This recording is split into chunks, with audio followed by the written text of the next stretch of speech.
स्वामिनिधि नामिने नमस्ते सरस्वती देवे गौरवाणी प्रचारिणे निर्विशेष शून्यवादी आश्रतदेशतारिणे नमो विष्णुपादाय कृष्णपृष्ठाय भूतले श्रीमते भक्तिसिद्धान्त सरस्वती नामिने श्रीवासभानवी देवी दयिताये कृपाब्दे कृष्णसम्बन्धविज्ञानदायिने प्रभवे नमः माधुर्य उज्ज्वल प्रेमाख्या श्रीरूपानुगभक्तिदा श्रीगौरकरुणाशक्ति विग्रहाय नमोस्तुते नमस्ते गौरवाणी श्रीनित्यदीनतारिणे रूपानुगविरुद्ध अपसिद्धान्तग्रन्थहारिणे नमो गौरकिशोराय साक्षात् वैराग्यमूर्ते विप्रलम्बपराम्भोजे साम्भोधि परम्भुजाय ते नमः नमो भक्तिविनोदाय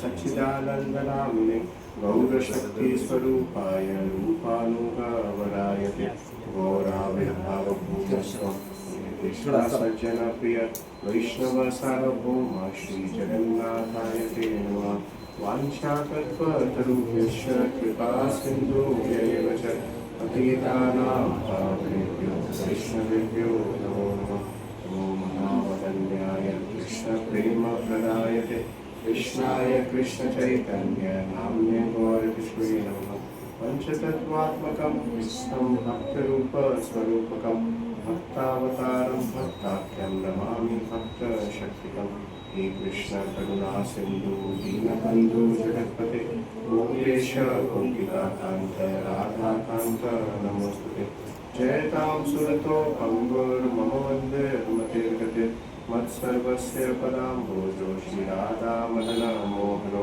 दिव्यार्तिन्दारण्यकल्पद्रुमार श्रीमद्रत्नागरासिंहासनस्थो श्रीमद्राधशीलगोविन्ददेवो वैष्णादेवी सेव्यमानस्मरामि श्रीमद्रासरसारम्भी वंशीवटतटस्थिता कर्षणेन्दुस्वनिर्गोपी गोपीनाथ श्रेयस्तु मे तप्तकाञ्चन गौराङ्गी राधे वृन्दावनेश्वरी वृषभानुसुते देवी प्रणमामि हरिप्रिय जय श्री कृष्ण चैतन्य प्रभु नित्यानंद श्री अद्वैत गदाधर श्रीवासादि गौर भक्तवृंद हरे कृष्णा कृष्णा कृष्णा हरे हरे हरे राम राम राम हरे हरे। तो प्रथम स्कंद द्वितीय चैप्टर 32वां श्लोक।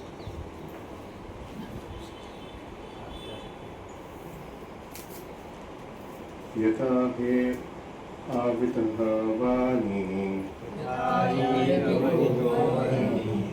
दारिषु एकस्वयोनिष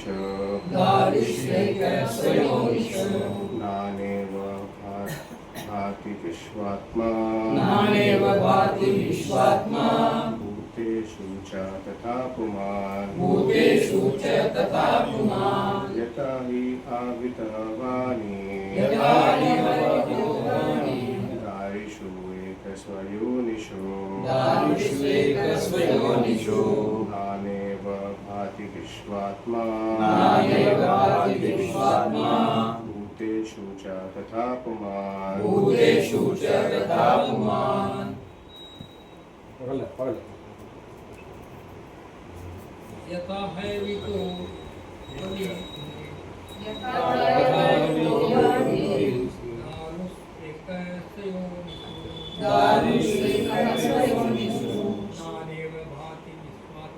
नानेव भाति विश्वात्मा भूतेषु च तथा पुमान् यथा हि अवहितो वाणीर् दारुष्वेकशस्वयोनिषु नानेव भाति विश्वात्मा भूतेषु च तथा पुमान् यथा हि अवहितो वह्निर् दारुष्वेकः स्वयोनिषु नानेव भाति विश्वात्मा भूतेषु च तथा तथा पुमान् यथा यथा जिस प्रकार ही उसी प्रकार अवहित से युक्त वाणी अग्नि दारुषु काष्ठ में एक स्वयोनिषु प्राकट्य का स्तोत्र नाना एव अनेक जीवों के जैसे भांति प्रकाशित होता है विश्वात्मा परमात्मा रूपी श्री भगवान भूतेषु जीवों में च तथा उसी प्रकार पुमान परम पुरुष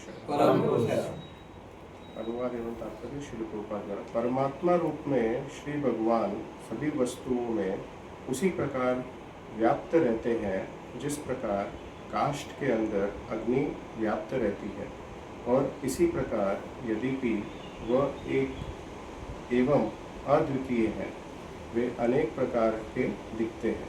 तात्पर्य पूर्ण पुरुषोत्तम भगवान श्री वसुदेव अपने इसी एक पूर्णांश से संपूर्ण भौतिक जगत में विस्तार करते हैं और उनका अस्तित्व परमाणु ऊर्जा तक के अंदर देखा जा सकता है।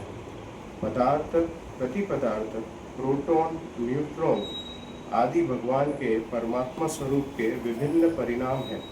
जिस प्रकार काष्ठ से अग्नि प्रकट होती है या दूध से मक्खन निकलता है उसी प्रकार परमात्मा रूप में श्री भगवान की उपस्थित उन दिव्य विषयों के वेद श्रवण तथा कीर्तन की समस्त विधि द्वारा अनुभव की जा सकती है जिसका वर्णन उपनिषदों तथा वेदांत जैसे वैदिक साहित्यों में विषय रूप से हुआ है। श्रीमद् भागवतम ऐसे वैदिक साहित्य की प्रामाणिक व्याख्या है। श्री भगवान की अनुभूति दिव्य संदेश के श्रवण द्वारा की जा सकती है और दिव्य विषयों को अनुभव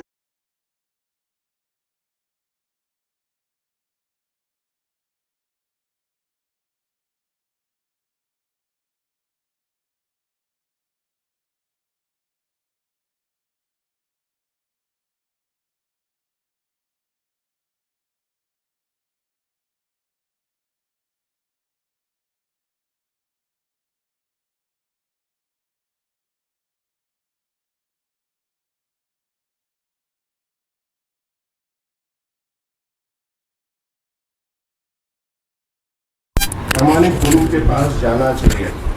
इस प्रकार धीरे धीरे देवी अस्तित्व की अनुभूति हो जाती है। पशुता तथा मानवता का भेद इसी विधि पर आधारित है। मनुष्य ठीक से सुन सकता है जबकि पशु ऐसा नहीं कर सकता। हरे कृष्ण। तो ये जो श्लोक है इसके तात्पर्य में श्रील प्रभुपाद किस चीज़ को एम्फेसिस करते हैं, क्या बता रहे हैं यहाँ पर? तो आप लोग ने ध्यान से सुना, जो तात्पर्य था सुना कि नहीं? तो श्रील प्रभुपाद यहाँ पर बता रहे हैं कि भगवान जो है वो हर कण कण में मौजूद है। एक्चुअली भगवान हर चीज़ के सोर्स है, तो हर चीज़ में भगवान है। तो बता रहे हैं कि इस भौतिक संसार में भगवान किस तरीके से विस्तार करते हैं। तो प्रथम रूप से भगवान विस्तार कैसे करते हैं? बलराम जी के रूप में। और बलराम जी से सबसे पहला चतुर्व्यूह जो है वो आता है। और पहले चतुर्व्यूह में इसके वासुदेव में से क्या निकलते हैं? सबसे पहले कारुण्यदक्षाय विष्णु निकलते हैं। और कारुण्यदक्षाय विष्णु में से कौन निकलते हैं आगे? उनके जो पोर्स हैं वो जब सांस बाहर लेते हैं तो बहुत सारे ब्रह्मांड निकलते हैं। और उन ब्रह्मांड के अंदर भगवान वापस अपने आप को सेकंड चतुर्व्यूह में से विस्तार करते हैं। संकर्षण में से क्या विस्तार करते हैं? गर्भोदक्षाय विष्णु के रूप में। हर उनके गर्भ में जो है गर्भोदक्षाय विष्णु विस्तार करते हैं। तो जितने भी आप देखेंगे जब भी ये गर्भोदक्षाय विष्णु में से आगे जब भगवान ग्लैंस करते हैं जो ब्रह्मांड होते हैं उनके ऊपर केवल दृष्टिपान करते हैं, वो दृष्टिपात से क्या होता है कि भगवान एक एक कण के अंदर परमात्मा रूप में विस्तार कर देते हैं। वो परमात्मा रूप कौन सा है? शिरोदक्षाई विष्णु। तो शिरोदक्षाई विष्णु के रूप में भगवान जो है हर कण में, हर जीव के अंदर परमात्मा रूप में विस्तार कर रहे हैं। तो ये हमने यहाँ तक समझ लिया कि भगवान जो है, बिना माइक के बोलो, इधर से नीचे से हरे हाँ बिना माइक के हाँ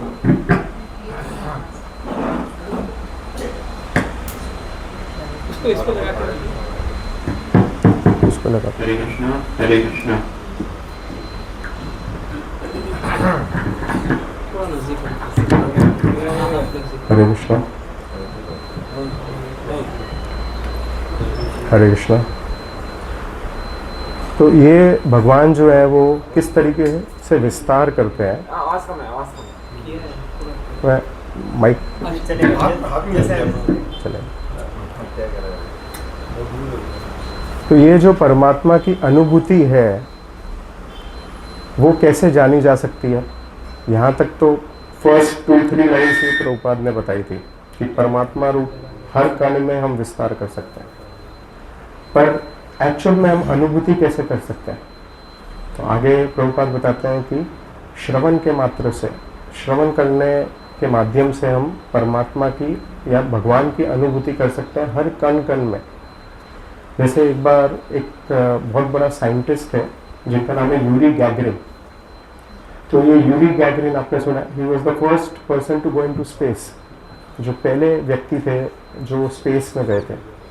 तो जब वो स्पेस से लौट कर आए तो रशिया गए थे, तो वहाँ के जो पोप थे कुर्शिव ने, उनको बहुत बड़े पोप थे, तो उन्होंने उनको प्रश्न पूछा यूरी गैगरिन को कि आप जो है स्पेस में गए थे, तो जब आप स्पेस में गए तो वहाँ पर आपको भगवान दिखे क्या? क्योंकि लोगों को क्या लगता है भगवान कहाँ है? ऊपर है। तो बोलते हैं जब आप स्पेस में गए तो आपको भगवान दिखे क्या? तो यूरी गैगरिन ने तुरंत उत्तर दिया नहीं। तो कुर्शिव ने यूरी गैगरिन को बोला और ये किसी को बताना मत, नहीं दिखेगा किसी को बताना मत। फिर बाद में कुर्शिव ने एक यूनिवर्सिटी स्टूडेंट्स को लेक्चर दे रहे थे, वो बोल रहे थे कि जिस व्यक्ति को भगवान यहाँ नहीं दिखते उसको कहीं नहीं दिखेंगे। जो भौतिक संसार में रहते हुए भी अगर भगवान को अपने दिनचर्या में रोज जो भी घटनाएं हो रही है उसके जीवन में, जो उसको अगर दिन अब यहाँ रहते हुए भी अगर भगवान नहीं दिख रहे हैं तो ये उम्मीद ही छोड़ दो कि उसको कहीं स्पेस में जाकर या कहीं और उसको भगवान दिख जाएंगे। तो हम देखते हैं कि भगवान जो है, अगर हम जैसे न्यूटन जो था, वो न्यूटन के एक फ्रेंड थे, न्यूटन ने उनको पूछा कि वो मानते नहीं थे कि भगवान कैसा है, न्यूटन मानते थे भगवान क्या है। तो न्यूटन के फ्रेंड को समझाने की कोशिश कर रहे थे, देखो इतनी बड़ी सृष्टि कैसे चल रही है, सूर्य है, सब प्लैनेट्स इर्द गिर्द घूम रहे हैं सूर्य के, तो ये सृष्टि कैसे चल रही है। तो उसने बोला एक बिग बैंग हुआ था और वो बिग बैंग होकर इसमें से पूरी सृष्टि का, ये ब्रह्मांड का निर्माण हो गया। तो न्यूटन ने बोला ठीक है, आज रात को क्या कर रहे हो? तो बोला कुछ नहीं। बोला मेरे घर पे भोजन के लिए आओगे क्या, डिनर के लिए? तो बोला ठीक है। तो डिनर पे वो व्यक्ति आया, तो न्यूटन जो है उनने एक पूरा मॉडल बनाया था, 3D मॉडल, जिसके अंदर एक सूर्य था और उसमें से सब प्लैनेट्स जो हैं, जुपिटर, मार्स, अर्थ, सब रिवॉल्व कर रहे थे ऑर्बिट्स में। तो ये व्यक्ति देख के बहुत उसको अच्छा लगा कि इतना इतना अमेजिंग मॉडल जिसमें ऑटोमेटिकली सब प्लैनेट्स घूम रहे हैं सूर्य के इर्द गिर्द, कितना अच्छा मॉडल बनाया। तो उसने पूछा ये न्यूटन, ये मॉडल किसने बनाया? इतना जल्दी ये मॉडल, सुबह तो अपनी बात हुई, शाम को इतना जल्दी कैसे, किसने बनाया? तो न्यूटन ने बोला नहीं, किसी ने नहीं बनाया, मैं बैठा हुआ था अपने आप, एक फटा कुछ चीज़ और फट के मैंने देखा बाहर ये निकल कर आ गया, ये पूरा 3D का मॉडल। तो बोला ऐसे मेरे साथ कैसे मजाक कर रहे हो, बकवास है ये सब, ऐसे हो सकता है क्या कि कोई चीज़ फटी और उसमें से ये मॉडल निकल गया? तो बोले इतना छोटा सा, मैं तुमको विश्वास नहीं हो रहा कि कोई चीज़ फटे और उसमें से निकले, तो तुमको क्या लग रहा है ये जो सृष्टि है वो कोई बिग बैंग के होने के कारण ऐसा बन गया है क्या कि ऐसे घूमेगी? तो फ्रेंड को विश्वास हो गया कि हाँ, जब कोई क्रिएशन है तो उसके पीछे एक क्रिएटर होना जरूरी है। अगर क्रिएशन है तो क्रिएटर है। तो अगर इतनी बड़ी सृष्टि चल रही है तो उसके पीछे एक क्रिएटर है। और इसके अलावा भी हम हमारे दिनचर्या में भी हम देख सकते हैं कि भगवान की अनुभूति हर चीज़ में हमको बाय द ग्रेस, भगवान की कृपा से हमको मालूम पड़ता है कि भगवान का हमारे जीवन में बहुत बड़ा हाथ है। भगवान इसके बावजूद भी भागवत गीता में क्या बोलते हैं, वो बोलते हैं कि रसोमपि कौनते हैं, वो बोलते हैं कि मुझे देखने की कोशिश करनी हो तो आप देख सकते हैं, मैं टेस्ट ऑफ वाटर हूँ, मैं जो है पहाड़ों में मेरू हूँ, मैं वृक्षों में अश्वत्थ हूँ। तो हर चीज में हम भगवान को, भगवान गीता में क्यों अलग अलग, माइक ही बंद कर देता हूँ। हरे कृष्णा। मेरे ख्याल से मैं ऐसे बोलूंगा तो ज्यादा बेटर है। थोड़ा जोर से बोलूंगा। तो भगवान को हम अनुभूति जो है वो भगवान ने इसके लिए गीता में बताया गया है कि रसोमपि कौनतेय, कि मैं टेस्ट ऑफ वाटर हूँ, जिससे क्या है कि जब भी हम पानी पिए तो हमको इमिडिएटली याद आ सके कि भगवान इसमें भी है। ये एक्सटर्नली हम अपने आप को इंड्यूस कर रहे हैं भगवान को याद करने के लिए, पर भगवान को हम वैसे ही, सबसे अच्छा तरीका भगवान को याद करने का क्या है, तो भगवान के बारे में जितना हम श्रवण करेंगे, यहाँ पर श्रील प्रभुपाद ने एम्फेसिस क्या दिया कि जितना हम भगवान के बारे में श्रवण करेंगे, वो श्रवण करने मात्र से हमको अनुभूति आ जाएगी भगवान की। तो आपको मालूम है श्रवण का इतना बड़ा महत्व बताया गया है, मेडिकल साइंस में श्रवण का इतना बड़ा महत्व बताया है कि आपको मालूम है जो व्यक्ति बोल नहीं सकता उसको क्या बोलते हैं, गूंगा बोलते हैं। जो व्यक्ति सुन नहीं सकता उसको क्या बोलते हैं, बहरा। और जो देख नहीं सकता उसको अंधा। अब जो व्यक्ति, ये आप चेक कर सकते हैं, मेडिकल साइंस की ज़रूरत नहीं है आपको, जो व्यक्ति बोल नहीं सकता वो सुन तो सकता है, और जो सुन नहीं सकता वो बोल तो सकता है। पर जो व्यक्ति सुन सकता है, सुन नहीं सकता, देख सकता है, बोल सकता है, पर बोलता नहीं है, आपको मालूम है। जो व्यक्ति देख सकता है, बोल भी सकता है, बोल सकता है, देख सकता है, पर सुन नहीं सकता, वो व्यक्ति कभी जीवन में बोलता ही नहीं है। भले उसकी स्पीच है, उसके पास पावर है बोलने की, पर वो गूंगा ही कहलाता है। गूंगा नहीं है एक्चुअल में, देख तो सकता है, खाली सुन नहीं सकता। एक ही डिफेक्ट है ना उसके अंदर कि सुन नहीं सकता, पर वो जीवन में बोल नहीं सकता है कभी भी। भले बोलना आता है, क्योंकि स्पीच जो है उसने कभी कुछ सुना ही नहीं है, तो बोलेगा क्या, उसको आता ही नहीं है कैसे फॉर्म करना, कोई सेंटेंस को या कोई चीज़ को कैसे फॉर्म कैसे करेगा, उसको आता ही नहीं है। पर जो व्यक्ति समझिए कि सुन रहा है, बोल नहीं सकता तो सुन तो रहा है, वो अपने जीवन में अमल तो कर सकता है कम से कम। केवल एक, देखिए, देख नहीं सकता, बोल नहीं सकता, पर केवल सुन सकता है, वो व्यक्ति भी बुद्धिमान होता है। वो देखिए, वो टक टक करेगा, वो जाएगा, सब चीज़ें करेगा। एक इंद्रिय खाली चालू है उसकी, दो बंद है, बोल नहीं सकता और देख नहीं सकता, फिर भी कार्य कर पा रहा है। पर जो व्यक्ति केवल सुन नहीं पा रहा, वो कुछ नहीं कर पा रहा है। इसका मतलब पूरे शरीर में सबसे इम्पोर्टेंट अंग हमारे लिए क्या है, वो श्रवण करना। जैसे मार्क ट्वेन जो है वो क्या बोलते हैं कि a person who cannot read, मतलब जो अंधा है, जो पढ़ नहीं सकता है, और जो व्यक्ति पढ़ता नहीं है, इन दोनों में कोई विशेष अंतर नहीं है। क्या बोलते हैं वो, कि जो मार्क ट्वेन क्या बोलते हैं, मार्क ट्वेन बहुत बड़े ऑथर हैं, अगर आप यूएस में देखेंगे सब बहुत बड़े, मार्क ट्वेन सबसे बड़े ऑथर रहे हैं। तो वो क्या बोलता है कि जो व्यक्ति देख नहीं सकता है और जो व्यक्ति पढ़ता नहीं है, इन दोनों में कोई अंतर नहीं है, क्योंकि भगवान ने उनको दृष्टि दी है, फिर भी उसका उपयोग वो कर नहीं रहा है। तो उसका कोई अर्थ नहीं है ऐसी दृष्टि का, आप उसका दुरुपयोग कर रहे हो। तो इसके लिए श्रवण का इतना बड़ा महत्व है कि जब हम वैदिक शास्त्रों में भी हम देखते हैं कि अगर हमको कोई चीज़ का ज्ञान हासिल करना हो तो उसके क्या तरीके हैं ज्ञान हासिल करने के। तो शास्त्र बताता है कि सबसे पहला तरीका क्या है, प्रत्यक्ष प्रमाण। क्या है, प्रत्यक्ष प्रमाण। प्रत्यक्ष प्रमाण क्या होता है कि सीइंग इज बिलीविंग, कि मैंने देखा तो मेरे को विश्वास हो गया कि एप्पल है सामने, मैंने देखा एप्पल है, दिख रहा है मुझे एप्पल है, तो सीइंग इज बिलीविंग प्रत्यक्ष प्रमाण है, दिख रहा है सामने। पर क्या प्रत्यक्ष प्रमाण सही है? क्या हम बोल सकते हैं कि ज्ञान हासिल करने के लिए प्रत्यक्ष प्रमाण एक सही तरीका है ज्ञान हासिल करने का? कोई डिफेक्ट है क्या उसमें? आप कभी हाईवेज पे जाते हैं, आपको लगता है रोड के आगे पानी भरा हुआ है, दिखता है, कभी बहुत स्पीड में आप जा रहे होते हैं, पर पानी होता है कि आगे जब आप गाड़ी पहुंचती है वहाँ, तो क्या होता है? वो एक इल्यूजन है, मिराज जो बोलते हैं, जो मृत कृष्णा है। तो उस प्रकार से सीइंग इज बिलीविंग में कितनी बार आपने देखा कोई एक इमेज होती है, उसको दो तरीके से देखोगे, दो अलग दिखेंगे। तो ये seeing is believing correct form है क्या? नहीं। तो दूसरा क्या बोलते हैं, second way of gaining knowledge क्या है? हाइपोथेसिस एनालॉजी करना, कि हाइपोथेसिस लॉजिकली हम रीजनिंग करें, तो उसको क्या बोलते हैं? अनुमान प्रमाण। कि अनुमान किया मैंने कि जैसे कि एक व्यक्ति जो है उसने अनुमान किया कि इस तरीके से ऐसा होगा, ऐसा होगा तो ऐसा होगा, तो इस तरीके से ज्ञान हासिल होता है।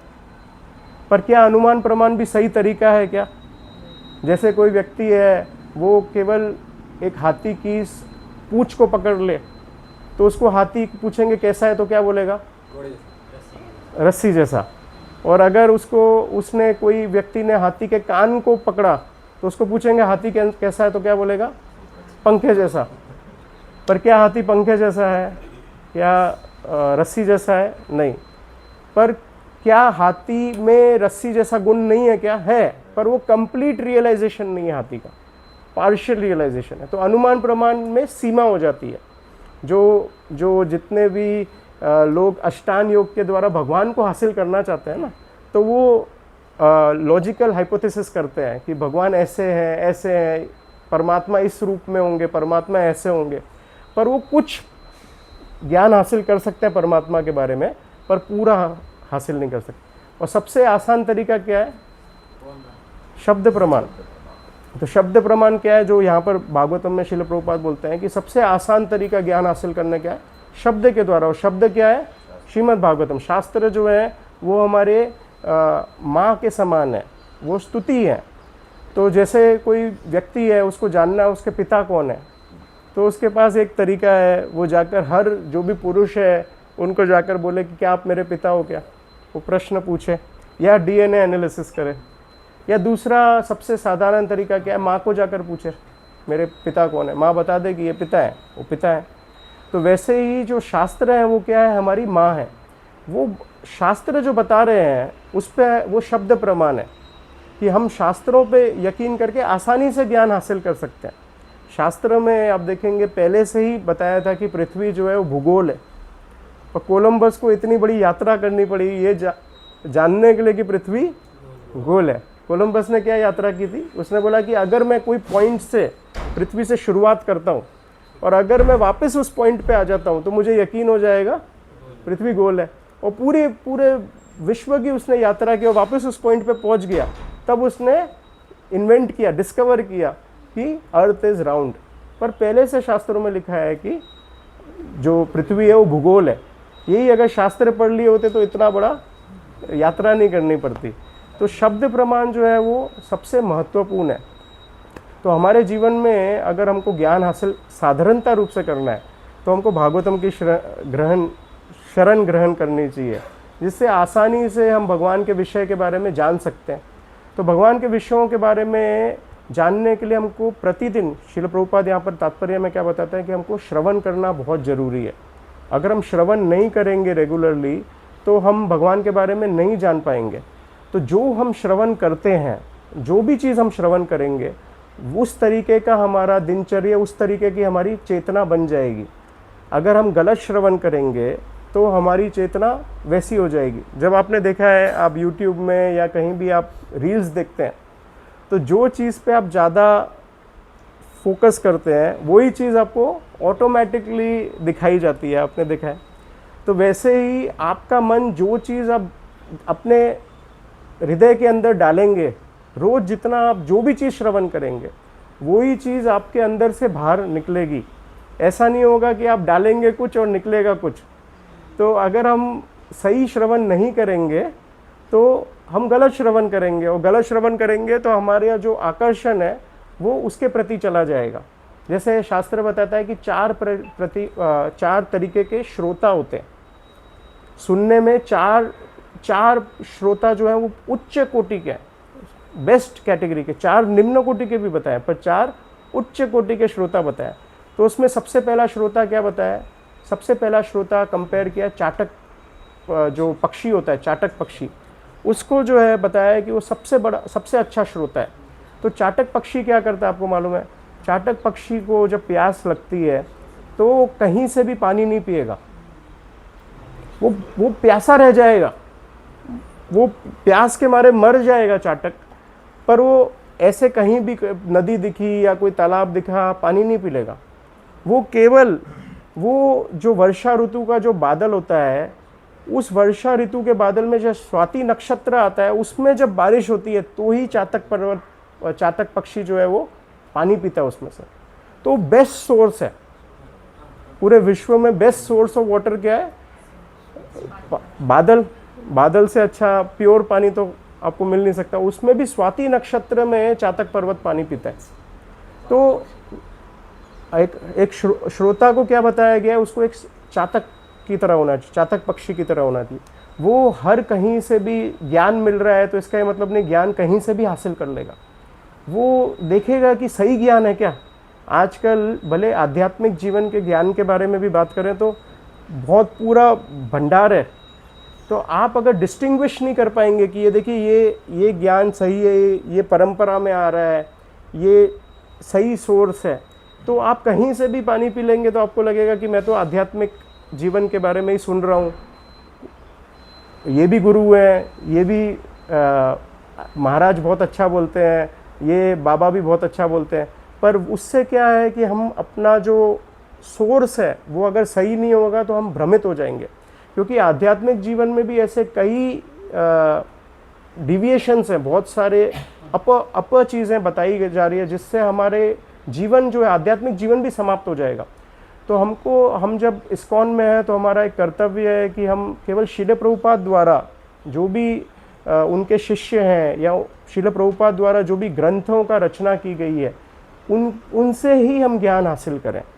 हम यथाकथित कोई भी संप्रदाय या कोई भी बाबा या महाराज जो है, भले वो कितने भी अच्छे बोलते हो, हम ये नहीं बोल रहे वो कुछ कम है या वो कुछ गलत बोल रहे हैं, पर ये बोल रहे हैं हम जैसे एक पत्नी जो है, पुरुष और भी अच्छे होते हैं पर वो अपने केवल पति को ही उसके प्रति चेष्ट रहती है, वैसे ही हम एक पत्नी के रूप में हमारी पतिव्रता क्या है, इस्कॉन के प्रति हमारा पूर्ण रूप से डेडिकेशन, चेस्टनेस होना कि हम इस्कॉन के अलावा कहीं से भी ज्ञान हासिल नहीं करेंगे। यही हमारे लिए एक चाटक श्रोता का एक कैरेक्टर है, हम डेवलप कर सकते हैं हमारे अंदर। दूसरा कौन से श्रोता को बताया गया है? दूसरा बताते हैं कि हंस क्या करता है? आपने देखा है कि हंस को अगर पानी पीना हो और दूध के अंदर पानी हो तो हंस क्या करता है? दूध अलग कर देता है, पानी अलग कर देता है। तो उसको मालूम है कि कोई भी चीज़ ज्ञान आ रही है वो उसको विभाजित करना जानता है। तो हंस वाला श्रोता क्या करता है कि जहाँ भी कोई ज्ञान मिल रहा है उसको मालूम है कि इसमें से क्या मुझे चुनना है और क्या छोड़ देना है। तो जैसे एक बार राधा गोपीनाथ प्रभु बता रहे थे कि वो एक बस में ट्रैवल कर रहे थे और बस में ट्रैवल करते हुए बच्चे जो हैं बातें कर रहे थे और बातें करते राधा गोपीनाथ प्रभु का ध्यान उनकी बातों पे गया तो सुन रहे थे। तो सुनते उनने देखा कि बच्चे जो हैं वो कुछ गलत चीज़ों के बारे में बात कर रहे हैं। तो बात कर रहे थे, फिर उसके बाद टॉपिक चेंज हुआ, कुछ और गया, फिर वापस से वही टॉपिक पे आ गए, इधर जा रहे थे दूसरे टॉपिक पे, फिर भी वही टॉपिक पे चर्चा कर रहे। तो राधा गोपीनाथ प्रभु ने बोला ये किस तरीके के श्रोता है? ये है वो जो मक्खी होती है उस तरीके के है। मक्खी क्या होती है कि कूड़ा पड़ा रहता है ना, तो मक्खी क्या है वो कूड़े के ऊपर जाकर उसमें से लेती रहेगी कुछ ना। अब मक्खी को अब हटा दो, वहाँ से भगा दो, ऐसे करो तो मक्खी उड़ के चली जाएगी, फिर वापस क्या होगी? वापस वहीं आकर बैठेगी, फिर उड़ा दो, फिर क्या करेगी? फिर आकर बैठेगी। तो बोला ये श्रोता कैसे होते हैं? उनका जो है वो गंदगी के ऊपर ही वो मक्खी वाले होते हैं, वो उड़ा दो उनको, वापस वही चीज़ पे उनका ध्यान जाएगा, फिर उड़ा दो, फिर भी वहीं पे ही उनका ध्यान वहीं मग्न रहेगा, वो उसी चीज़ पे आकर उड़ते उड़ते देखते रहेंगे। दूसरा कौन सा है? एक मधुमक्खी भी होती है। वो मधुमक्खी जो है वो कूड़े की तरफ जाती है क्या? कभी कभी नहीं जाती। अब उसको शहद के जो छत्ता है वहाँ से उड़ा दो, क्या करेगी? वापस छत्ते पे आएगी। वापस उड़ाओ, क्या करेगी? वापस छत्ते पे आएगी। जितनी बार उड़ाओगे तो भी कहाँ आएगी? छत्ते पे आएगी, या फूल जहाँ से मधु निकलती है वहाँ जाएगी। तो हमको कैसा श्रोता बनना है? मधु जैसा, जो कुछ भी हो जाए, कोई दूसरा कोई कुछ बात कर रहा हो, उसमें भी आप क्या करोगे? आपसे कोई चर्चा करना चालू करे और चर्चा कर रहा है, वो चर्चा कर रहा है कोई और विषय के बारे में, आप उसको भक्त क्या करेगा? उसको वापस वहीं कृष्ण के ऊपर चर्चा पे ले आएगा। फिर वो दूर वापस पॉलिटिक्स की बात करेगा, स्पोर्ट्स की बात करेगा, फिर वापस घुमा के कहाँ ले आएगा? वापस कृष्ण के प्रति ले आएगा, फिर घुमाएगा, फिर भी वापस वहीं ले आएगा। तो हाँ, मधुमक्खी की तरह वो कितना भी आपको इधर उधर डालता रहेगा, पर आप वापस क्या करोगे?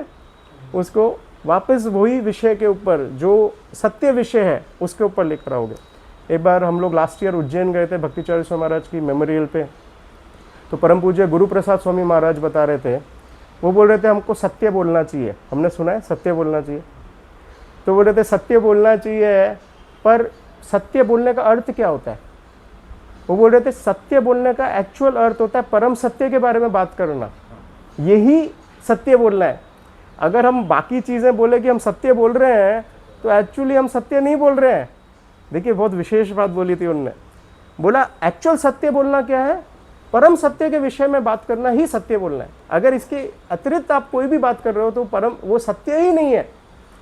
परम सत्य को जब, जैसे उन्होंने बोला कि जीव दया क्या है, तो बोला लोग अलग अलग जीव दया के लिए संस्था खोल रहे हैं, सब काम कर रहे हैं कि भाई मानव समाज के लिए बहुत अच्छा होगा, पर उन्होंने बोला असली जीव दया है कृष्ण के बारे में लोगों को बताना, यही जीव दया है। बाकी अगर आप सोच रहे हो कुछ दया हो रही है जीवों की, तो कोई दया नहीं हो रही है। केवल असली जीव दया कृष्ण के बारे में बताना ही जीव दया है। तो सत्य बोलना क्या है? सत्य, एक्चुअल में सत्य बोलना केवल यह है कि हम परम सत्य के बारे में बात करें, वही सत्य है, और कोई सत्य नहीं है। तो इसके लिए जो है, जो हंस वाला श्रोता होता है वो विभाजन करना जानता है। जब भी कोई चीज़ आती है तो उसको विभाजित कर देता है। इसके लिए आप देखेंगे भगवत गीता में सत्य बोलने के बारे में क्या बताया, भगवान ने बताया कि वाणी के क्या क्या तपस्या, वाणी की तपस्या क्या होती है। तो 17वें अध्याय में भगवान भगवत गीता में बताते हैं, वो बोलते हैं अनुद्वेग करम वाक्यम। वो क्या बोलते हैं कि वाणी किस प्रकार से होनी चाहिए? अनुद्वेग, इस तरीके से बोलो कि किसी को उद्वेग नहीं होए, आपके बोलने से उद्वेग जागृत नहीं होए, उसको बोलते हैं अच्छी वाणी। तो क्या बोलते हैं? अनुद्वेग करम वाक्यम सत्यम प्रियम हितम चयत। वो बोलते हैं केवल अनुद्वेग, खाली उद्वेग करने वाली वाणी मत बोलो, साथ साथ में क्या होना चाहिए वाणी के अंदर? सत्य बोलना चाहिए, झूठ नहीं। तो सत्य क्या है? परम सत्य के बारे में बोलना चाहिए। दूसरा क्या बोलते हैं? केवल ये दो चीज़ कर दोगे तो भी अच्छी बात नहीं है, अच्छे से बोल दोगे, सत्य बोल दोगे, वहाँ तक भी सीमित नहीं करते भगवान। उससे आगे क्या बोलते हैं? प्रियम, बहुत स्नेहपूर्वक बोलो उसको। तीसरा, उसके बाद चौथा क्या बोलते हैं? हितम, जो इस तरीके से बोलो, प्रिय रूप से बोलो, और सामने आपकी मोटिवेशन क्या होनी चाहिए कि उसका हित हो, जिसको मैं बोल रहा हूँ उसका कल्याण होए, वो बातें बोलो। और फिर साथ में क्या बोलते हैं? स्वाध्याय अभ्यास, साथ साथ में शास्त्र के अनुसार बोलो, शास्त्र के बारे में बोलो। यही जो है वाणी की तपस्या है, भगवान 17वें अध्याय में बताते हैं। तो जो एक श्रोता है वो सुनता किस चीज़ के लिए? बोलने के लिए सुनता है, वो ऐसे ही सुन नहीं लेता है। तो जैसे एक बार क्या हुआ था, एक राजा था और उस राजा के पास एक व्यक्ति जो है वो 3 पुतले बना के लेकर आया, और वो तीनों पुतले जो हैं वो एग्जैक्टली सेम दिखते थे। तो राजा के पास आया, उसने तीनों पुतले सामने रखे और उसने बोला, तो राजा ने पूछा कि क्या है, तीनों पुतले तो सेम दिख रहे हैं। तो बोला मैं आपको बेचने के लिए आया हूँ। तो बोलता है ठीक है, बोलो क्या भाव है। तो बोलता है पहले वाले पुतले का भाव 500 रुपये है, दूसरे वाले का 5000 और तीसरे वाले का 50,000 रुपये। तो राजा ने बोला तीनों तो सेम दिख रहे हैं, अलग अलग भाव किस बात के दूंगा। तो उसने बोला कि तीनों सेम नहीं है, आप चेक करा लो। तो राजा ने चेक करवाया अलग अलग, तो सब ने बोला नहीं नहीं एग्जैक्टली सेम है, ये हमको ठगने की कोशिश कर रहा है। कि अलग अलग भाव देकर वो ठगने की कोशिश। तो राजा ने फिर बीरबल को बुलाया, बोला बीरबल चेक करो, तुम सबसे बुद्धिमान हो, तुम बता सकते हो, कुछ तो अंतर होगा तीनों में, भाव का अंतर है। तो फिर बीरबल ने बोला हाँ अंतर है। क्या अंतर था? तो बीरबल ने क्या किया कि एक गोटी ली और उसने एक जन के कान में डाली। तो एक कान से डाली तो क्या हुआ, गोटी दूसरे कान से बाहर निकल गई। तो बीरबल ने बोला देखो ये 500 रुपये वाला है, जो सुनता है, क्लास में बैठा है, आया, प्रवचन भागवतम सुना, एक कान से सुना, दूसरे कान से निकाल दिया, ये 500 रुपये वाला श्रोता है, बहुत अच्छा श्रोता है। फिर दूसरा 5000 वाला श्रोता कैसा है? वो बोला ये सुना इसने, देखो गोटी डाली और जैसे ही गोटी कान से डाली क्या हुआ, मुंह से गोटी बाहर निकली। तो बोला ये देखो ये 5000 वाला श्रोता है, इसने सुना, बाहर नहीं निकाल दिया, बाहर निकाला पर मुंह से निकाला, किसी और को जाकर ज्ञान दिया, तो ये पहले वाले से 500 से बेहतर है। फिर तीसरा वाला श्रोता 50,000 वाला, बोला इसने सुना और अपने अंदर अमल किया, अपने जीवन के अंदर अमल किया, तो ये उच्च कोटि का श्रोता है, क्योंकि इसने खाली सुना, बोला नहीं, बोल दिया वो तो बहुत अच्छी बात है, पर अमल करना भी उससे ज़्यादा महत्वपूर्ण है। तो बोला ये सबसे महत्वपूर्ण श्रोता है। तो हम सुन सकते हैं, निकाल सकते हैं, हम बोल भी सकते हैं, जाकर सुना क्लास में और एक बहुत अच्छी क्लास थी, ये सुना वो सुना, पर अमल किया क्या? कुछ अमल नहीं किया। तो कोई वैल्यू है क्या उसकी? कोई वैल्यू नहीं है। तो अमल, अपने जीवन में अमल करना, यही उच्च कोटि है। जैसे आपको मालूम है कि गाय जो है, वो गाय जब भोजन होता है तो खा लेती है, और खाने के बाद क्या करती है, वो बाद में चरती रहती है, उसको वो चरती रहती है। वो जैसे ही खाना मिलेगा खा जरूर लेगी, पर बाद में मनन करती रहेगी। तो बहुत वो जो चरती है गाय, उसको बोलते हैं उस प्रकार का श्रोता होना चाहिए कि सुन ले और बाद में जाकर उसको मनन करता रहे। जैसे ऊँट होता है, तो ऊँट क्या करता है कि जहाँ भी पानी मिले वहाँ बहुत सारा पानी एक साथ पी लेगा, और फिर अगर पानी नहीं भी होएगा तो ऊँट को कोई फर्क नहीं पड़ता, वो धीरे धीरे जो उसका जो रिजर्व होता है पानी का, उसमें से वो धीरे धीरे पानी लेता है। तो भक्त क्या करता है, वो जब भी ज्ञान मिलेगा उसको हासिल कर लेगा, और फिर धीरे धीरे उसमें से धीरे धीरे लेता रहेगा, जो भी उसको जरूरी है वो वहाँ से ग्रहण करता रहेगा। तो ये बेस्ट तरीके के श्रोता होते हैं। तो 2 हुए हंस, फिर तीसरा कौन सा है? पैरट, तोता। तो बोलते हैं तोता क्या करता है, तोता जो है वो कोई भी चीज़ सुनता है तो उसको बोल देता है, पर बोलता कैसे है? मिठास से बोलता है, क्योंकि उसके अंदर वाणी आ जाती है। तो तोता की तरह हमको सुनना है, और जब भी हम कोई आध्यात्मिक जीवन के बारे में सुने तो हमको तोते की तरह जाकर बोल देना है। खाली हम सुन लें, निकाल दें, उस तरीके से कार्य नहीं करना, हमको जाकर अच्छे से लोगों को समझाना भी, हमको प्रचार करना है। चैतन्य महाप्रभु बोलते थे मेरे मिशन के अंदर मेरे पास इतने सारे फल हैं, मेरे पास पूरा वृक्ष है फलों से भरा हुआ, पर प्रॉब्लम क्या है? वो बोलते थे बांटने वाला कोई नहीं है मेरे पास। तो हमको बांटने वाला बनना है, एक तोते की तरह। श्रील प्रभुपाद की वाणी को हमको तोते की तरह दोहराना है, हमारे गुरु की वाणी को हमको तोते की तरह दोहराना है, हमको जाकर लोगों को बताना है। यस। तो चौथा श्रोता कौन सा होता है? चौथा होता है फिश। अगर आप एक मछली को दूध में डाल देंगे तो मछली जो है वो क्या करेगी, वो दूध में से पानी जो है ग्रहण कर लेगी, पर आंखें नहीं खोलेगी। तो श्रोता क्या करता है, जो चौथा श्रेणी का, जो चौथा मतलब श्रेणी नहीं, चारों ही अच्छे श्रोता है, इसमें बेस्ट और उसमें से कैटेगरीज हैं। तो मछली क्या करेगी कि अगर कोई जगह मिश्रित ज्ञान भी मिल रहा है तो उसमें से अपनी आंखें बंद कर लेंगे, जो गलत ज्ञान है उसको स्वीकार नहीं करेंगे, पर अच्छे ज्ञान को उसमें से भी चुन लेंगे। गलत जगह में से भी हम अच्छे ज्ञान को ही स्वीकार करेंगे, एक मछली की तरह। तो ये 4 प्रकार के श्रोता बताए गए हैं।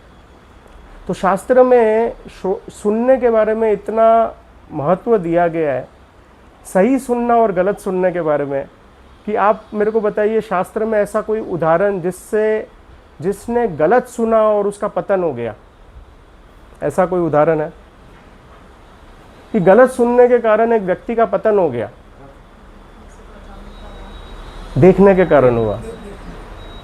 तो कैकई आपको मालूम है, कैकई का इतना प्रेम था प्रभु श्री राम के प्रति कि कैकई ने अपना महल जो है प्रभु श्री राम को दे दिया था। कैकेयी भगवान श्री राम को भरत से भी ज़्यादा प्रेम करती थी। इतना प्रेम करती थी कैकेयी कि कभी उसने सोचा ही नहीं कि मैं भगवान श्री राम की माँ, सगी माँ नहीं हूँ। वो इतना प्रेम करती थी, पर केवल एक गलत सुनना, किससे? मंथरा से गलत सुन लिया, उसकी पूरी श्रद्धा नष्ट हो गई। इतना प्रेम, इतना स्नेह केवल गलत सुनने के कारण, गलत व्यक्ति से श्रवण करने के कारण क्या हुआ?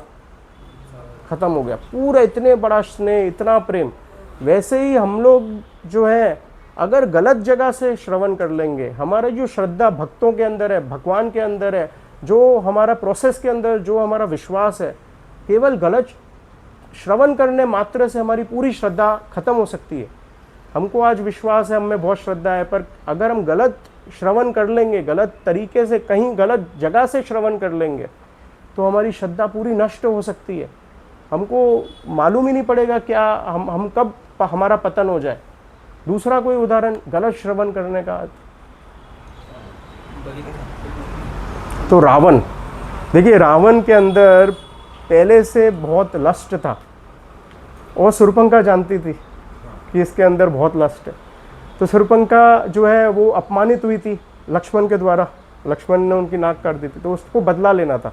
बदला रावण का नहीं था, बदला किसका था? शूर्पणखा था। पर उसने देखा मैं कैसे इसको लेकर आऊँ, मेरे बदले के अंदर इसको कैसे पार्टिसिपेट कराऊँ। तो वो गई रावण के बारे में, और उसने रावण के पास क्या बोलना शुरू किया? उसने सीता मैया की सौंदर्य के बारे में चर्चा करनी शुरू की कि सीता इतनी सुंदर है, और राम मतलब तुम्हारे लिए एक्चुअली है, वो राम के लिए है ही नहीं। तुम एक्चुअली योग्य हो सीता को पाने के लिए। और रावण ने जब ये सुना, तो रावण पूर्ण रूप से आकर्षित हो गया, और वो सीता मैया का हरण करने चला गया। अगर आप रामायण में पढ़ेंगे तो वैसे ही क्या होता है कि ये मोबाइल रूपी शूर्पणखा को भी मालूम है हमारी सबकी क्या क्या वीकनेस है, कहाँ हमारा जा रहा है, किधर। तो बार बार वही दिखाते रहेंगे हमको, तो वहाँ हमको खींच के ले जाएंगे रावण की तरह, बस वहीं जाओ, और पूर्ण रूप से मग्न कर देंगे। फिर हम चाहें तो भी हम डिस्टिंग्विश कर ही नहीं पाएंगे कि ये नहीं करना चाहिए, हमको ये नहीं करना चाहिए। वो पूर्ण रूप से हमको वही श्रवण कराते रहेंगे जहाँ हमारी वीकनेस है, और हमको वहाँ लेकर चले जाएंगे। तो हमको श्रवण बहुत महत्वपूर्ण है। देखिए, 2 गलत श्रवण के कारण, 2 उदाहरण से हमने देख लिया कितना पतन हो सकता है ना। रावण पूरा ज्ञाता था, सभी वेद शास्त्रों का ज्ञाता था, पर खाली गलत श्रवण करने के कारण रावण का भी अंत हो गया। तो हम कोई रावण से भी ज़्यादा शक्तिशाली हैं क्या? हम ज़्यादा ज्ञाता हैं क्या? पर गलत श्रवण अगर हम कर लेंगे, गलत तरीके से, गलत जगह से, गलत सोर्स से, तो हमारा भी पतन निश्चित है, हो ही जाएगा। कोई इसके विरुद्ध अगर हम देखेंगे, शास्त्र में सही श्रवण करने के भी उदाहरण दिए गए। कौन सा उदाहरण है? ऐसे तो भंडार है, पर विशेष रूप से भागवतम में ब्राह्मण पत्नियों के बारे में बताया। देखिए, जब कृष्ण बलराम ने ग्वाल बालों को बोला कि हमें को भूख लग रही है, ग्वाल बालों ने बोला हमको भूख लग रही है, तो कृष्ण बलराम ने क्या बोला कि देखो पास ही में ब्राह्मण बैठे हैं, और उनने अभी अभी भोजन तैयार किया है, तो उनको जाकर बोलो कि कृष्ण बलराम को भूख लग रही है, खाना दे दो। तो ये जो है ग्वाल बाल गए, और उन्हें ब्राह्मणों को जाकर बोला कि कृष्ण बलराम को भूख लग रही है, तो खाना दे दो। तो उनने क्या बोला? अभी नहीं दे सकता, अभी भोग लगना बाकी है, अभी तो भोग लगना बाकी है। भोग किसका लगना है? किसका भोग लगना है? जो मांग रहा है, बोल रहा मुझे भूख लग रही है, वही स्वयं भगवान है, और बोल रहे नहीं भोग लगना बाकी। तो वो लोग वापस आ गए, कृष्ण बलराम को बोला देखिए अभी भोग लगना बाकी है भगवान तो अभी नहीं मिल सकता आपको, पहले भोग लगने तो फिर ही आपको मिलेगा। तो फिर कृष्ण बलराम समझ गए कि ये जानते ही नहीं है कौन है भगवान। भगवान के बारे में बातें कर रहे हैं, बड़ी बड़ी बातें हो रही हैं, पर जानते ही नहीं भगवान कौन है। तो उन्होंने क्या बोला, जाओ ब्राह्मण पत्नियों के पास जाओ, उनको बोलो कृष्ण बलराम को भूख लग रही है, उनको जाकर बोलो। तो ये गए, उन्होंने बोला कृष्ण बलराम को भूख लग रही है। तो उन्होंने बोला हम खुद ही लेकर आते हैं, सब सामग्री हम लेकर आते हैं भोजन की। तो उनने बोला अरे भोग लगना बाकी है। अरे भोग किसका लगना है? भगवान वही है, उनका ही भोग लगना है। तो बोला अगर आप ये लेकर आओगी तो आपके पति आपको त्याग कर देंगे, छोड़ देंगे। तो बोला छोड़ना है तो छोड़ दो। वो लेकर सब सामग्री गई कृष्ण बलराम के पास। तो यहाँ पर जो है जब कृष्ण बलराम ने स्वीकार किया तो ये ब्राह्मण पत्नियाँ जो है भगवान उनको बोलते हैं वापस चली जाओ। तो बोलते नहीं नहीं अब कैसे जा सकते हैं, अब तो हमारे पति हमको स्वीकार ही नहीं करेंगे तो हम जा ही नहीं सकते। तो भगवान ने बोला नहीं नहीं आप जाओ और बहुत अच्छे से स्वीकार करेंगे। तो जब वो जाती हैं ब्राह्मण स्वीकार कर लेते हैं तब ये ब्राह्मण जो है आश्चर्यचकित हो जाते हैं, बोलते हैं ये कैसे हुआ, हमने इतने सारे वेद शास्त्र रोज पढ़ रहे हैं, रोज पढ़ रहे हैं, उसके बाद भी भगवान को हम पहचान नहीं पाए, इसका क्या कारण था। तो जो है वो बताते हैं इसका क्या कारण था। देखिए सुनिए आप, श्रील भागवतम 10वें स्कंद 23वें चैप्टर में आता है। वो बोलते हैं इन स्त्रियों ने ना तो द्विजों के संस्कारों का पालन किया। द्विज क्या होते हैं? ब्राह्मण। तो बोलते हैं इन स्त्रियों ने, कौन बोल रहे हैं? स्वयं ब्राह्मण बोल रहे हैं। वो बोल रहे हैं इन स्त्रियों ने ना तो कोई द्विज संस्कारों का पालन किया, कोई ब्राह्मणों के जो भी गुण होते हैं या जो तरीका होता है, ब्राह्मण दीक्षा भी नहीं ली इन लोग ने। देखिए वो ये इन शॉर्ट बोलना चाह रहे थे, तो ब्राह्मण दीक्षित भी नहीं थे।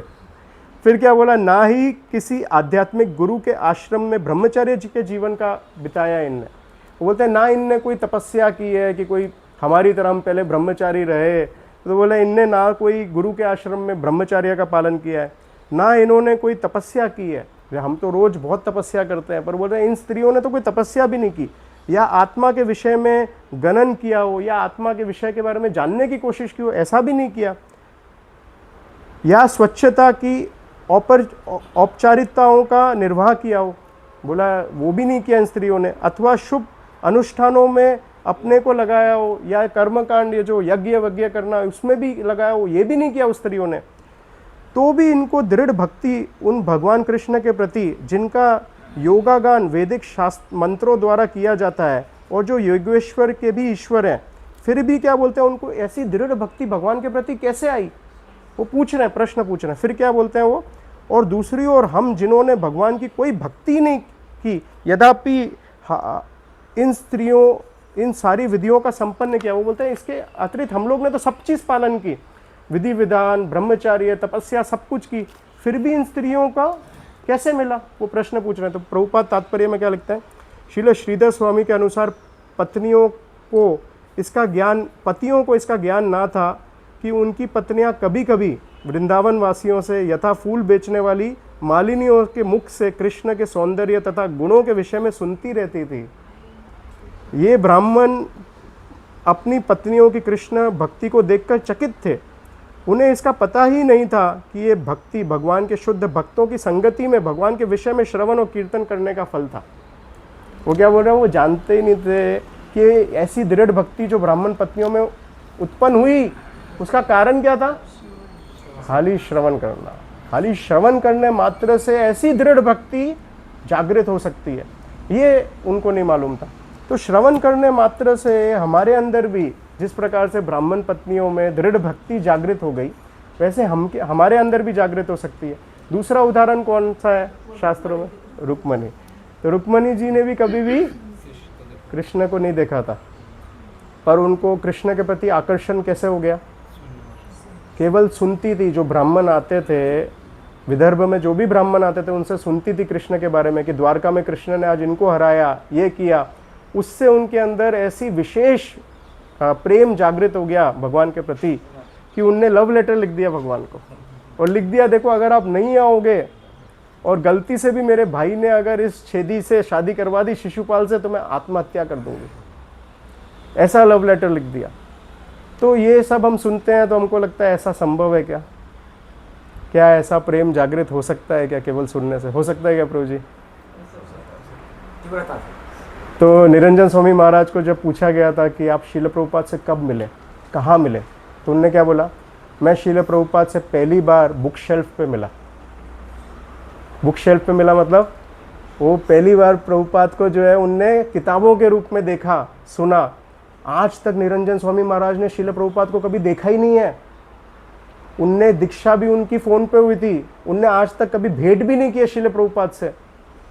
और निरंजन स्वामी महाराज इतने विशेष व्यक्ति हैं, अगर आप उनकी किताबें पढ़ेंगे, उनके लेक्चर सुनेंगे, इतना प्रेम है उनको शील प्रभुपाद के प्रति। ये प्रेम कैसे आया, केवल सुनने से। तो कितनी बार हमको लगता है कि कोई व्यक्ति का संग करने से प्रेम आएगा, तो वो चीज़ नहीं है, केवल सुनने से प्रेम आ जाएगा।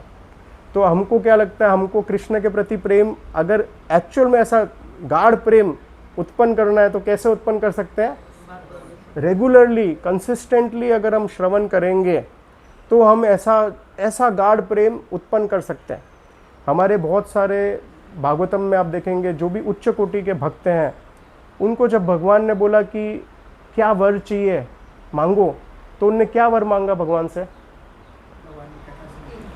तो जब ध्रुव महाराज के पास भगवान आए और ध्रुव महाराज को पूछा कि क्या वर चाहिए, तो ध्रुव महाराज ने बोला कि मैं तो कांच के टुकड़े के लिए आया था, पर मुझे जब आप मिल गए तो और कुछ नहीं चाहिए। तो भगवान ने बोला नहीं, पर तुम्हारी इच्छा थी आपके दादा जो है उससे भी बड़ा राज्य प्राप्त करने की। तो बोला वो तो इच्छा पहले थी, अब नहीं है, आपको जब प्राप्त कर लिया तो कोई इच्छा नहीं है। तो भगवान बोलते हैं नहीं, तो मैं तुमको तुम्हारे दादा से भी बड़ा राज्य दूंगा। तो उनको ध्रुव लोक बना के दिया था, नहीं उस समय भगवान ने निर्माण किया खाली एक भक्त की इच्छा के द्वारा। फिर भी ध्रुव महाराज क्या बोलते हैं, भगवान अब ये ध्रुव में मेरे को आप राजा बना दोगे तो मैं आपको भूल जाऊंगा। वो बड़े डरे हुए थे। भगवान ने पूछा क्यों, क्या चीज़ का डर है? बोलता अब मैं राजा बन जाऊंगा तो मुझे डर है कि मेरे को जब राज मिल जाएगा, वो भी इतना लंबा राज, तो मैं भूल जाऊंगा आपको। तो मेरे लिए राज्य इंपॉर्टेंट नहीं है, आप इंपॉर्टेंट हो। तो भगवान ने क्या बोला, मांगो क्या मांगना चाहते हो? तो बोलते हैं भगवान मैं जो भी स्थिति में रहूं, बस मुझे आपके भक्तों के मुखारविंद से आपका गुणगान श्रवण होता रहे, यही मुझे आप वरदान दो। यही मेरे लिए सबसे इम्पोर्टेंट वरदान है। ये 36,000 साल जो ध्रुवलोक में राजा बना दिया, ये महत्वपूर्ण नहीं है मेरे लिए। मेरी स्थिति क्या है वो इम्पोर्टेंट नहीं है मेरे लिए, जो मेरी परिस्थिति है, जो मैं हमेशा आपका श्रवण करता रहूं, यही मेरे लिए सबसे महत्वपूर्ण जो है वो भेंट है आपकी। तो वो ध्रुव महाराज ने मांगी। फिर हम देखेंगे कि आगे जो है पृथु महाराज को जब भगवान ने बोला वरदान मांगो, तो पृथु महाराज क्या बोलते हैं, नहीं मैं क्या वरदान मांगूं। तो फिर पृथु महाराज को जब भगवान फोर्स करते हैं कि आप वरदान मांगो, तो पृथु महाराज क्या वरदान मांगते हैं? देखो मैं आपको एग्जैक्ट वर्डिंग्स में बताता हूँ पृथु महाराज ने क्या वरदान मांगा था।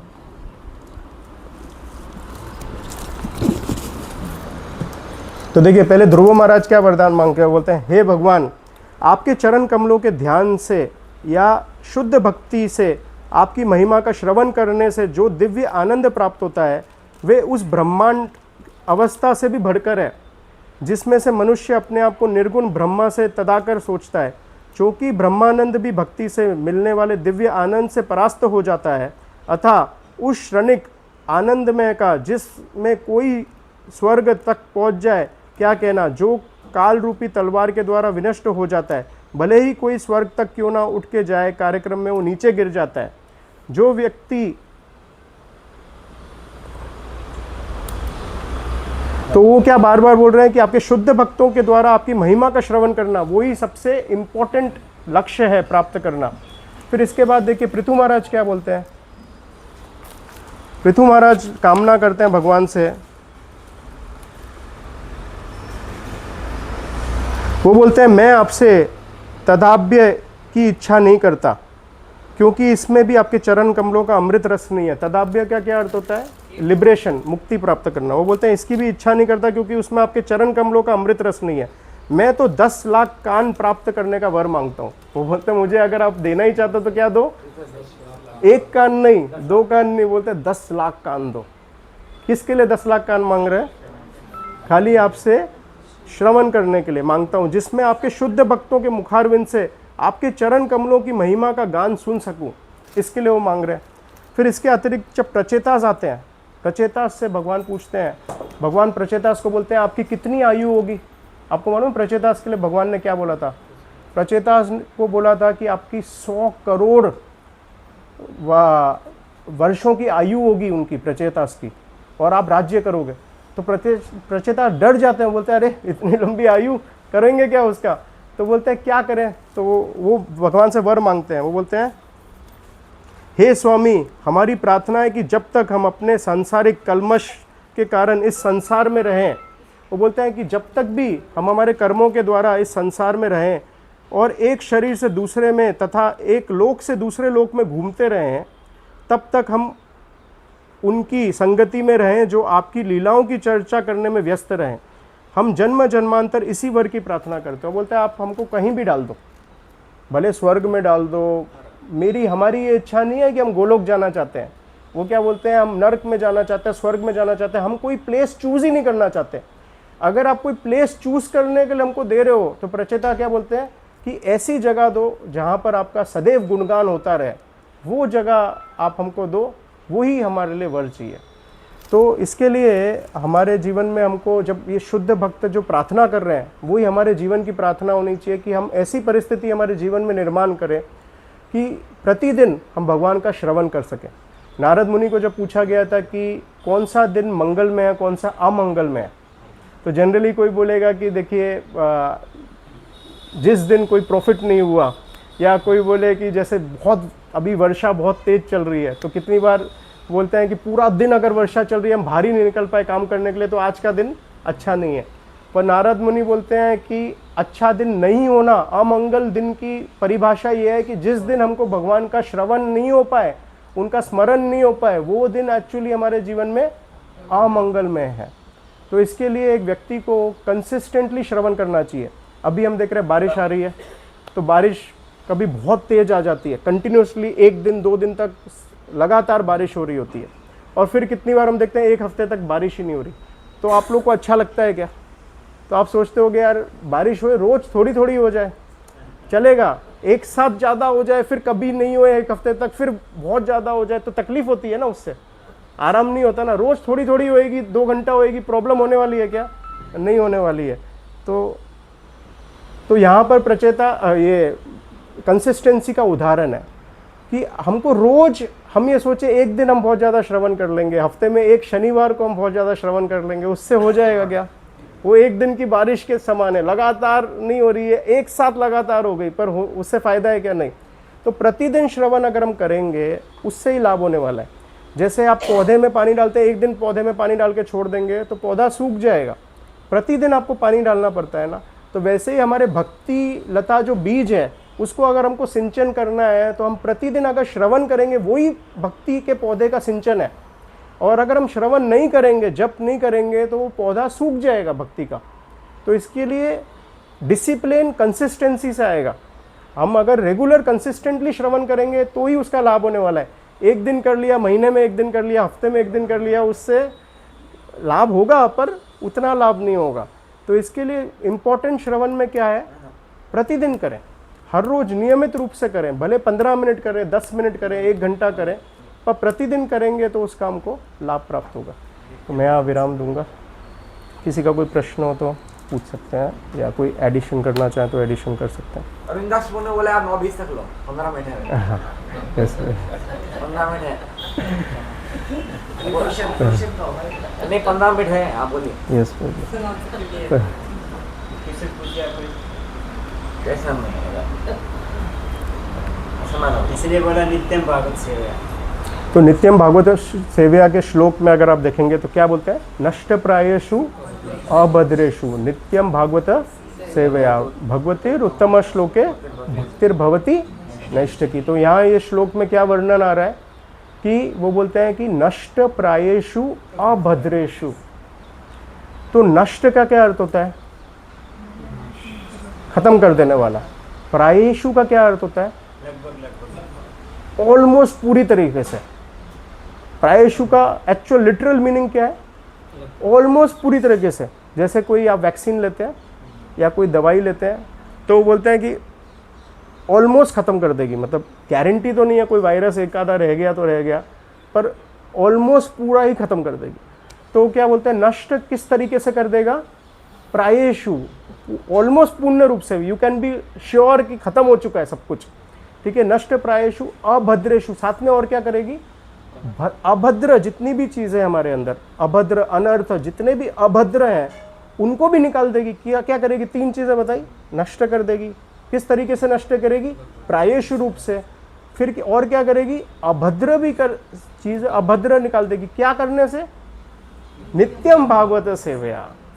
केवल नित्यम भागवत सेवा करने से पहले 3 चीज़ें हो जाएंगी, प्राप्त हो जाएंगी। अभद्र भी निकल जाएंगे और पूर्ण रूप से हमारे जितने भी अभद्र हैं, अनर्थ है, उनको नाश हो जाएगा। नित्य भागवत सेवा के मतलब नित्य रूप से हर रोज करने से। भागवत सेवा मतलब कौन से भागवत की बात हो रही है? दो भागवत, ग्रंथ भागवत और व्यक्ति भागवत, दोनों की सेवा करनी है हमको नित्य रूप से। आज भागवतम पढ़ी, भक्तों की सेवा नहीं करनी तो कोई अर्थ नहीं है, दोनों की सेवा करनी है। और फिर क्या होगा? भगवती उत्तम श्लोक है, ये करने से क्या होगा? भगवती उत्तम श्लोक की भक्ति प्राप्त होगी। ऐसे कोई यथाकथित कोई व्यक्ति की नहीं, उत्तम श्लोक की भक्ति प्राप्त होगी। जो सबसे महत्वपूर्ण व्यक्ति है उसकी भक्ति प्राप्त होगी। और क्या होगा? चौथा कैरेक्टरिस्टिक्स क्या बता रहे हैं? भक्ति भवती नैष्ट की। और ये जो भक्ति प्राप्त होगी ये नैष्टिक भक्ति प्राप्त होगी। नैष्टिक भक्ति का क्या होता है? लिटरल इंग्लिश में मीनिंग क्या होता है? इररिवोकेबल। अगर आप इंग्लिश तात्पर्य पढ़ेंगे इस श्लोक का तो इसमें प्रभुपाद ने क्या ट्रांसलेट किया नैष्टिक को? इररिवोकेबल। इररिवोकेबल का अर्थ क्या होता है? आपको मालूम है जैसे हम लोग बिजनेस में एलसी खोलते हैं, एलसी पेमेंट होता है अलग अलग। जैसे आप चेक से पेमेंट करते हैं तो वैसे एलसी से पेमेंट होता है। एलसी मतलब लेटर ऑफ क्रेडिट। तो एलसी में दो एलसी आती है, एक रिवोकेबल और एक इररिवोकेबल एलसी। तो इररिवोकेबल एलसी क्या होती है कि अगर मैंने वो एलसी इशू कर दी मेरे सप्लायर को, अब वो एलसी सप्लायर को मिलने का सप्लायर 100% श्योर है कि एलसी में कंडीशन रखी है कि माल डिस्पैच होगा और पेमेंट मिलेगा। तो वो जैसे ही माल डिस्पैच के डॉक्यूमेंट्स बैंक में जमा करेगा उसको पेमेंट मिल जाएगा। अब उसको कोई डाउट नहीं है कि मेरे साथ कोई चीटिंग हो सकती है, तो इसको इररिवोकेबल एलसी बोलते हैं। अगर आपके पास इररिवोकेबल एलसी मिल गई है आपके बिजनेस में, इसका मतलब you can be 100% sure that your payment is secured. ठीक है, तो यहाँ पर भगवान बोल रहे हैं कि आपको इररिवोकेबल भक्ति दूंगा अगर आप ये करोगे तो। 100% श्योर कि कोई वापस छीन नहीं सकता है आपसे। इररिवोकेबल भक्ति देने की बात हो रही है यहाँ पर। क्या करने से? केवल नित्यम भागवत सेवा करने से। तो कितनी 4 बेनिफिट्स हो रहे हैं। पूर्ण रूप से नष्ट हो रहे हैं हमारे प्रायशु, पूर्ण रूप से नष्ट हो रहा है, अभद्र भी निकल रहे हैं और नैष्टिक भक्ति प्राप्त हो रही है केवल नित्य भागवत सेवा करने से। नित्य भागवत सेवा किन महाराज से सुने? इसको हम किन महाराज से? सभी महाराजों से। नहीं, किन महाराज से? सभी महाराज, सभी महाराज से, सब परंपरा में चलती है। भगवती का अर्थ है भगवती उत्तम, भगवती का अर्थ है भगवान उत्तम श्लोक के प्रति। हरे कृष्ण। भागवत की सेवा मतलब श्रवण करने से भी उनकी सेवा हो जाती है। तो श्रवण करना एक सेवा है, और जब विशेष रूप से हमको कोई अवसर मिले व्यक्तिगत रूप से उनकी सेवा करने का, तो वो सेवा करना भी बहुत महत्वपूर्ण है। तो श्रवण करना भी एक सेवा है। जिस व्यक्ति के बारे में हम सुन रहे हैं उसकी हम सेवा ही कर रहे हैं श्रवण से। पर जब व्यक्तिगत रूप से हमको सेवा करने का अवसर मिले तो हमको उसका लाभ जरूर उठाना चाहिए। हमको ये तब नहीं बोलना चाहिए कि मैं जो है वो वाणी की सेवा करूँगा, बपू की सेवा नहीं करूँगा। तो जब हम जितना हम मतलब हमको अवसर मिले, अवसर तो बहुत कम ही मिल पाता है, पर जितना भी, और केवल ऐसा नहीं कि हम केवल सन्यासियों की सेवा करें। भक्त जो है वो भगवान के प्रतिनिधि हैं, तो हमको भिन्नता नहीं करनी चाहिए कि ये भक्त मेरे को उच्च कोटि का लगता है तो मैं इसकी सेवा करूँगा, या मैं बाकी जो है ये तो जस्ट ज्वाइन हुआ है, कल ज्वाइन हुआ है, ऐसा नहीं। भक्तों में भेदभाव नहीं करते हम। तो हमको भक्तों की सेवा करना भी भगवान